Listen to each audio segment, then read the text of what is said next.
Sandeep Karnik police आयुक्त नाशिक शहर यांच्याकडून देण्यात आलेल्या सूचनांनुसार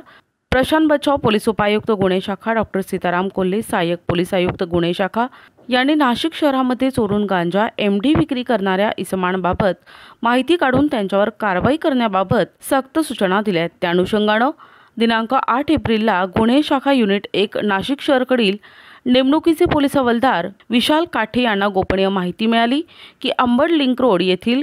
flora town Padmashree row house क्रमांक 12 यामध्ये यश उर्फ बाजा पाटील नावाचा इसम यानं गांजाची विक्री करण्याच्या उद्देशानं साठवणूक केली आहे अशी बातमी मिळाल्यानं सदरची माहिती वरिष्ठ पोलीस निरीक्षक मधुकर कड यांना कळविली असता त्यांनी पोलीस उपनिरीक्षक श्रीवंत, पोलीस उपनिरीक्षक रवींद्र बागुल, पोलीस हवालदार विशाल काठे, पोलीस हवालदार प्रवीण वाघमारे, पोलीस हवालदार संदीप भाण, पोलीस हवालदार नजीम खान पठाण, पोलीस नाईक प्रशांत मरकड, पोलीस नाईक विशाल देवरे, पोलीस अंमलदार आप्पा पानवळ, पोलीस अंमलदार समाधान पवार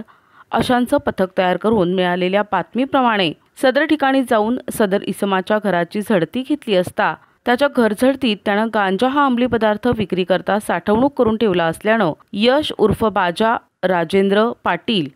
या ताब्यात घेऊन त्याच्याकडून 11 किलो 650 ग्रॅम गांजा तसेच मोबाईल असा एकूण 1,49,800 रुपये किमतीचा मुद्देमाल हस्तगत करण्यात आला असून त्याच्यावर गुन्हा दाखल करण्यात आलाय। प्रतिनिधी गुड्डू शेख,